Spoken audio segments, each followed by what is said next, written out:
Good evening, ladies and gentlemen, and welcome back to another episode of the podcast. Today we're going to be talking about approaching your team with a strength-based approach. So without further ado, let's hop right in. Welcome to the podcast. I'm your host and executive coach, Adam Melnick. With over a decade of experience in mental health, leadership, and coaching, I aim to help you understand leadership through a mental health lens. So let's sit back, relax, and have a chat. When I listen to leaders give seminars or conversational topics around leadership, they always seem to come from a weakness-based approach or mindset.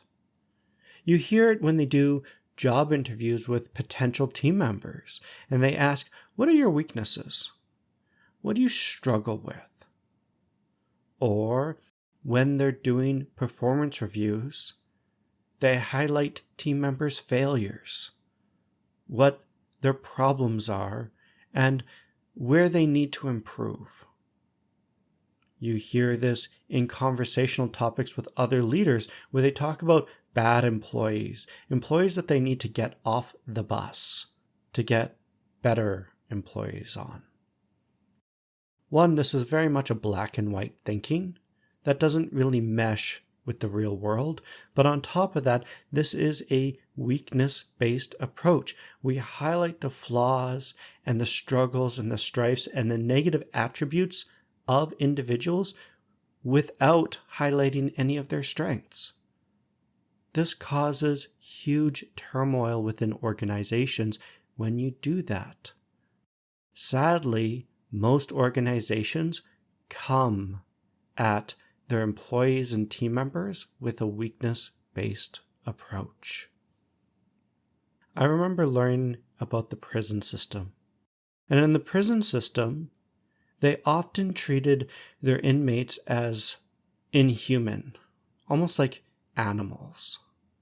The irony is that by treating these individuals like animals, they started behaving like animals. This is not only true for prisoners, but you and your team. See, the thing about humans is that whatever you put into them, or whatever you put into yourself, will be amplified and will ultimately come out. For example, if you start highlighting an individual's weakness and how they're not good enough, then that becomes amplified and starts predominantly overtaking all aspects of their life. I remember talking to a leader, and she was upset with her team because she viewed them as incompetent. They couldn't do the job, they were always relying on her, and honestly, she felt like they were good for nothings. Unfortunately, it was clear to me that this leader came from a weakness-based approach. She viewed her team as incompetent and incapable and thus treated them that way, and so her team members exhibited those incompetent traits. In a weird way, she had created this self-fulfilling prophecy of, my team is incompetent, so I will treat them as incompetent, and as a result, they acted like they were incompetent. To help her get out of that mindset, we had to start changing her view of her employees and team members into one not of weakness, but of strength. See, a strength-based approach simply states that by simply existing, by your team simply existing, or by individuals simply existing, they have value. Let me repeat that. Your team and your team members have value by simply existing. These individuals are resourceful, they are resilient, they are smart. How do I know that? Because they've all completed school. In some cases, they have degrees or masters that they had to obtain on their own. They got into this job by themselves. They live on their own. In fact, they live a very productive, happy life outside of work.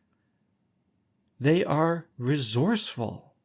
They know their stuff. And that's what you need to remember. When I worked in the homeless sector, one of the things I had to reprogram my mind around was the idea that these individuals that I was working with are incredibly resourceful and resilient. See, it's a common myth that homeless people are lazy, that they're struggling, and they can't do anything by themselves. That's simply not true. Many of my clients had been homeless for over a decade. These individuals that were homeless, if they truly did not have the skills to navigate our world, if they were not resilient, if they were not smart enough, if they were not resourceful enough, if they did not have any strengths, they would have died out a long time ago. Living on the streets is incredibly hard. And what I had to find out is many individuals that were homeless were incredibly resourceful. They could manipulate me and my colleagues like nobody's business.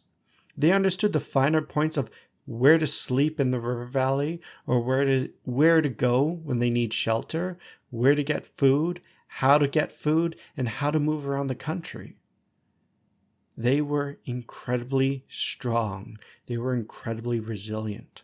And this is just the homeless. We're not even talking about your team who you hired and paid that are incredibly smart and well educated. If my homeless clients are that resourceful, I promise you your team members are equally as resourceful, if not more. Remember, we see people as holding value by simply existing. They have strengths. We do not see people as broken and weak, because if we see them as broken and weak and we highlight that broken weakness, they will exhibit it. Those weaknesses, those negative attributes that we don't want will come out. In a strength-based approach, we highlight individuals' strengths. We have conversations around these strengths. We focus on our language to change it from a weakness language into a strength-based language. For example, Greg is a bad employee. We change that to Greg is a struggling employee. He's just struggling right now. By saying he's bad, we are insinuating that he cannot change and thus we need to get rid of him. By saying that he's struggling means that he has the capacity to change and he can change. And we can help him with that. We change the language. And through highlighting individual strengths, by changing our language, by focusing our conversations to more of that strength-based, our team members will begin to show off those strengths. They will begin to become more resourceful. They will begin to be more goal-orientated. They will create independence, collaboration. They'll improve their pride. They'll increase their self-esteem and value. And they will be more likely to succeed at your organization and within their professional life. See, that's the goal of a strength-based approach. And as a leader, is to create that independence, to build up their confidence, to improve their resources and their critical thinking skills, and help move them forward. When we come at it from a weakness perspective, we hold our team back. We make them reliant on us because they're just babies. They don't know what the hell they're doing. They need us to help them. From a strength-based approach, it's the opposite. You don't need us. You have all the tools at your disposal. You can succeed without me.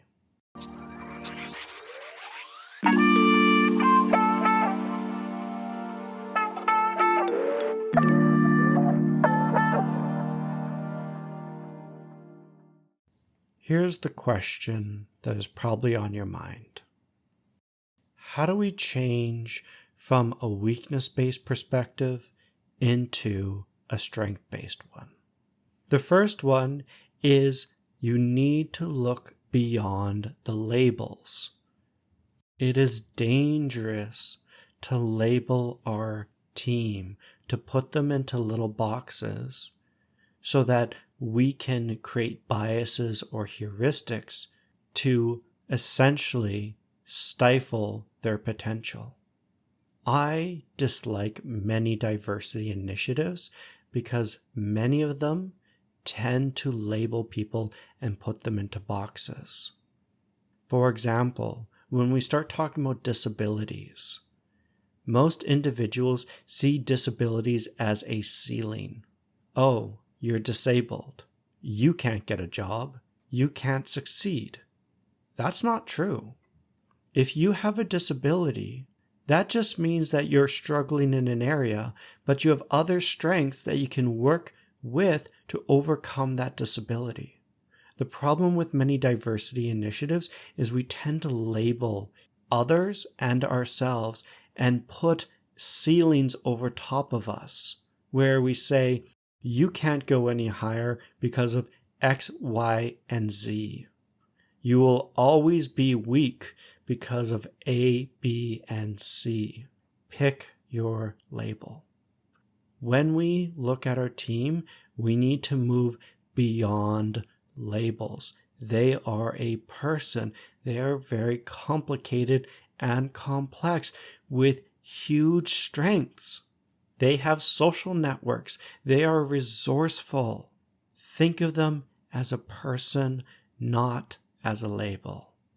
The next point is we need to look beyond the problems.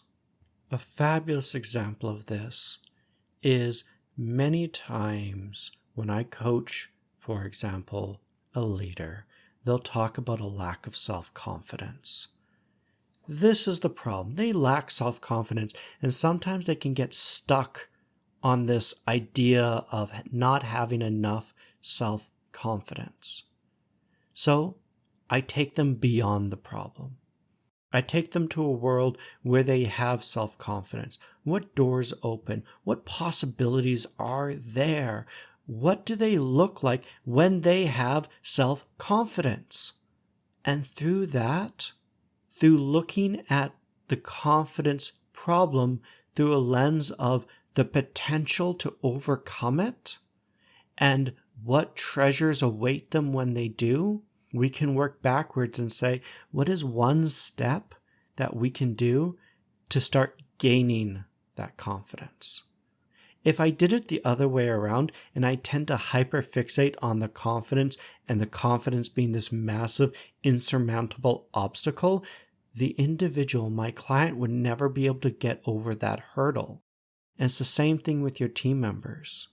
If you are hyperfixating on the problem instead of focusing on the solutions, thinking beyond the problem, seeing it as nothing more than a hiccup, a molehill in the grand scheme of things, then this problem becomes a mountain that you cannot cross. The next point is you need to think beyond weaknesses. Typically, I'll ignore weaknesses. For example, if you come coaching with me, yes, we may start on your weakness and where you're really struggling, but we will quickly move beyond that into your strengths and what we can utilize in your toolbox to help you accomplish your goals.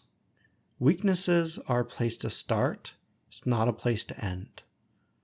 When we're doing performance reviews, we don't ask what their weaknesses are. That's irrelevant. It does not help us. We ask what their strengths are so we can help to play towards them. When we talk to potential candidates, we don't highlight their problems. We highlight what's special and unique about them to help us understand how we can leverage them within our organization. We highlight their strengths, not their weaknesses. And by highlighting these strengths, we create a self-fulfilling prophecy where these strengths start being exhibited and shown. We improve their self-confidence, we improve their independence, and they start moving forward and becoming more productive, becoming more resourceful, and becoming a team member that we can rely on. Let me be clear, however. A strength-based approach does not mean that we shy away from weakness. Does not mean that. What it means instead is that we reframe and we overcome the weakness by emphasizing strengths. An example of this is there was a woman that was struggling with change. She struggled with all the change her organization was going through. Yes, this is a weakness. But you know what we did? We highlighted her strength, which was she was consistent and accountable, which meant that through a strength-based approach, we determined that the best course of action to help her out that she came up with was every day she took on a little change, just a little change, and she consistently did a little change until she overcame the massive change within the organization. We used her strength of consistency and perseverance to help her overcome her weakness of change. That's what we mean when we say we don't shy away from weakness. We reframe it and we emphasize the strengths. So how do we even start implementing strength-based approach within our organization? The first one is you need to have rapport with your team. We've talked about small talk. We've talked about forward. We've talked about saying hi to your team members. You have to do this. You have to have a relationship with them. If you don't have a relationship, you're not going to move forward. And this is going to be true for change management or creation of a team or finding honest truths and facts about issues or problems going on with your organization. You have to have some rapport with your team. The next step, once you have that rapport, is you need to normalize strength talk. You need to ask them what their strengths are. Maybe do some strengths mapping with them as a team building exercise. Maybe highlight your own strengths and help them come to realize their strengths. And every single time you do a performance review, you look at their strengths. Where are they strongest at? What is more strengths that they have that they can utilize within their work? This is what we do. We normalize discussing strengths. We ignore the weaknesses. The next step is we help them guide the goal setting. This is a problem I see many leaders do because they're not leaders, they're managers. And what they do is they tell their employees what they need to do, what their goals are. Most goals, I'm going to level with you, most goals when they're doing performance appraisal evaluations are horseshit goals. They are goals that employees create and team members create because it's a thing that they have to do. It is attached to their paycheck. No, these goals should be meaningful. How do we make it meaningful? We have dialogue and conversation with our team members. We sit down with them and we say, this is our strategic plan. This is where we're moving forward. Knowing that this is our strategic plan, what would you like to work on for the next year to help us excel and move forward? We let them create the goal. We listen. We discuss strengths in that goal-setting stage. And we help them create that goal because now they have bought into that goal. That's why we do it. The next step is you need to be authentic. I cannot stress this enough. As a leader, you need to be authentic. People can smell when you are being fake. It will not end well for you. Most leaders that are inauthentic struggle with step one, building rapport. Why? Because there's no real connection there. You need to be authentic. And the fifth and final step is understand that everyone is on their unique journeys, and that uniqueness, their uniqueness, helps them to evolve. Your team is unique. Each member in that team is unique.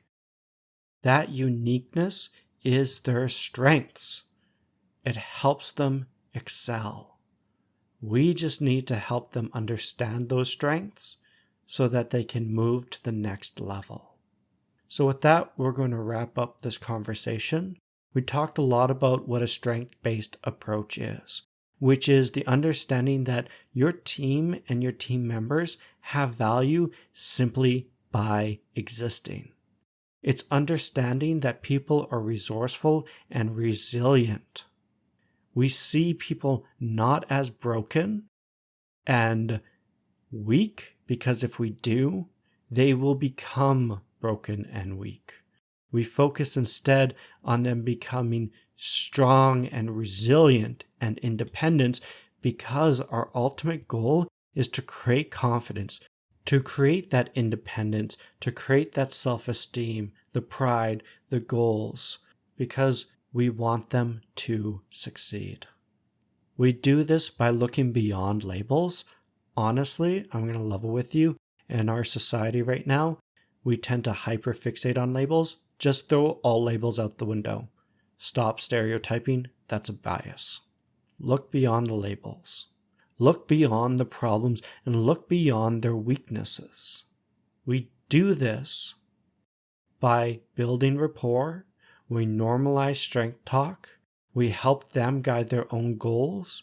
We are authentic, and we understand that everyone is on their unique journey. That's what it means to have a strength-based approach. I hope you learned something in this episode. It was a lot of fun making it. In the next episode, we're going to be talking about addictions.